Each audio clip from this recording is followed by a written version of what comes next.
730만 전 세계 한인들의 이주 역사를 살펴보고 있습니다. 이번 시간에는 이주 역사의 세 번째 시기라고 할 수가 있겠습니다. 2차 세계대전 후에 혼란기가 그 시기가 되겠습니다. 2차 세계대전이 종전이 되면서 한반도에는 해방이 찾아왔습니다. 전 세계에 흩어져 있는 한인들, 일본에 의해서 강제 동원이 됐던 800만 한인들, 이분들은 어떻게 됐을까요? 그곳에 남았을까요? 한국으로 돌아왔을까요? 특히 일본 내 한인들의 상황은 어땠을까요? 80만까지 육박했던 일본 내 한인들. 그렇지만 전시체제에 의해서 강제 동원됐던 한인들. 이들의 상황은 어떻게 됐을까요? 중국 내 한인들은 어땠을까요? 1931년 만주사변이 일어나면서 만주국이 건국되고 사실상 일본의 체제하에 있게 된 중국 한인들. 중국이 해방되면서 이들은 어떻게 됐을까요? 또 해방 후 5년 만에 있었던 한국전쟁. 남과 북이 전쟁을 하고 미국과 중국이 참전한 국제적인 전쟁이었습니다. 그 결과 한인들의 이동은 불가피했습니다. 이러한 혼란의 시기, 분단의 시기, 귀환의 시기, 한인들의 이주 역사를 알아보겠습니다. 먼저 이 한인들이 선택할 수 있는 사항은 귀환이었습니다. 강제 동원됐던 많은 수의 한인들. 이 사람들은 고향으로 돌아가고 싶었습니다. 그렇지만 그것이 쉽지만은 않았습니다. 왜 그랬을까요? 그것은 사실상 출입국에 있어서의 제한이 있었기 때문입니다.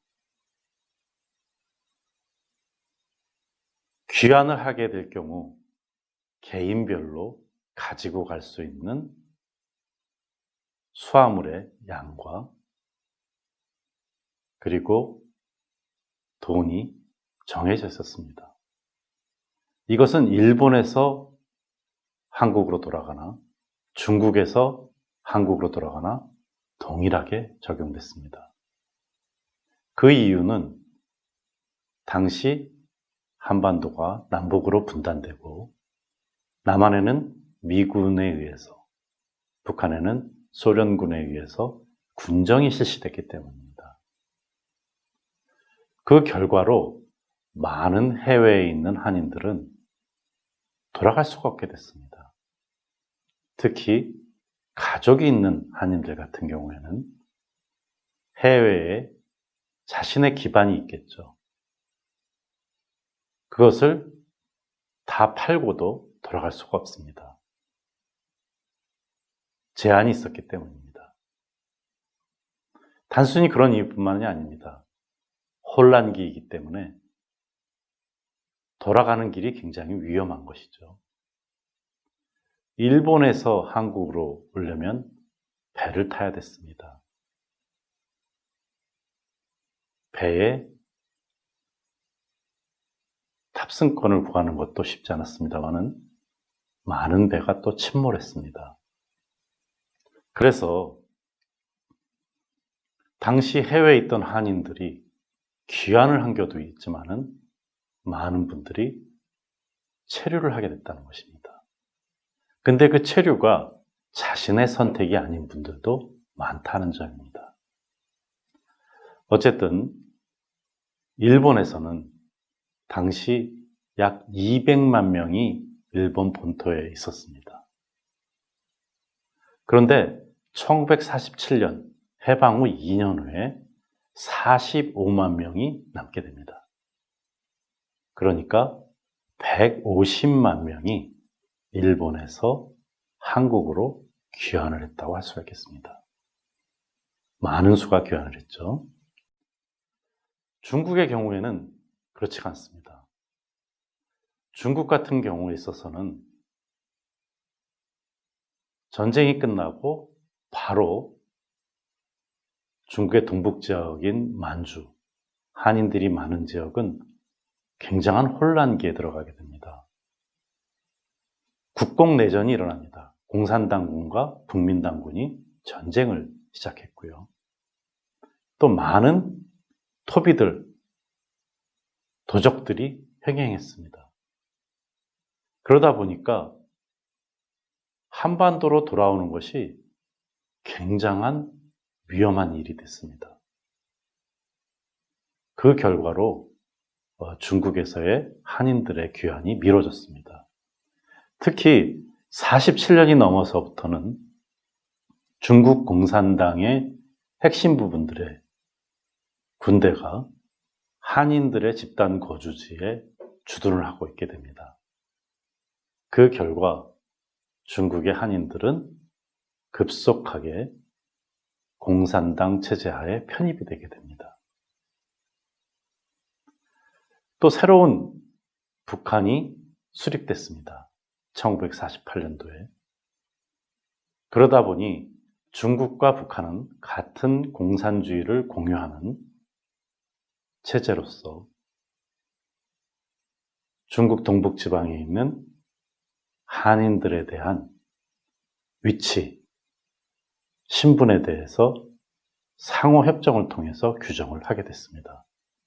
그 결과 중국에 있는 한인들은 중국의 국민으로 변화를 하게 됩니다. 그렇지만은 이러한 사정 속에서 바로 한국전쟁이 일어나게 되고 그 결과 많은 중국 내 한인들이 북한으로 들어오게 됩니다. 한국전쟁이 끝난다면 또 북한에서 중국으로 돌아가게 됩니다. 이러한 혼란기에 중국 내 한인들의 다양한 형태의 이주가 있었습니다. 이 이주는 중국 내에서 문화혁명이라고 하는 정치적인 운동, 정치적인 탄압이 이어지는 1960년대 초반까지는 이어집니다. 그렇지만 1966년부터 이루어진 문화혁명기부터는 중국 내 한인들이 북한으로도 이동하는 것이 사실상 어려운 상황이 됐습니다. 즉 단절이 되는 것이라고 할 수가 있겠습니다. 이것이 지금의 우리가 조선족이라고 알려져 있는 중국 동포가 형성되는 배경이 되겠습니다. 그래서 우리가 이렇게 지역별로 귀환에 있어서도 차이가 났습니다. 일본에서의 귀환, 그리고 중국에서의 귀환, 러시아에서의 귀환은 있을 수가 없었습니다. 다 중앙아시아로 강제 이주됐기 때문이죠. 또 일본에서의 귀환도 소련의 영토가 된 사할린 지역에 있는 분들은 귀환할 수가 없었습니다. 반면에 일부 하와이에 있는 동포들 같은 경우에는 미군정이 이루어지게 되면서 한국에서 일하게 됐습니다. 그래서 우리가 이 혼란의 시기를 거치면서 사실상 지금의 재외동포 사회의 구조가 형성됐다, 이렇게 얘기할 수가 있겠습니다. 반면에 한국으로만 살펴보면 한국은 한국전쟁을 통해서 많은 북한에 있는 사람들이 남한으로 내려오게 되고 또 많은 고아, 피난민들이 발생하면서 이분들이 일본이라든지 미국으로 가게 됩니다. 또 국제 결혼이 활발해지게 되면서 다른 지역으로 가는 분들도 있게 됩니다.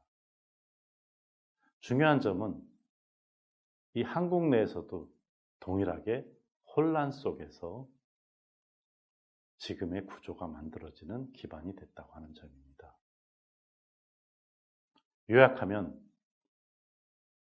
3시기에 있어서는 해방과 혼란의 시기에 있어서는 귀환과 이주와 재이주 이것을 통해서 사실상 지금의 해외 동포 사회를 이루는 그런 한인들의 사회가 형성되는 구조를 이뤘다 하는 점입니다.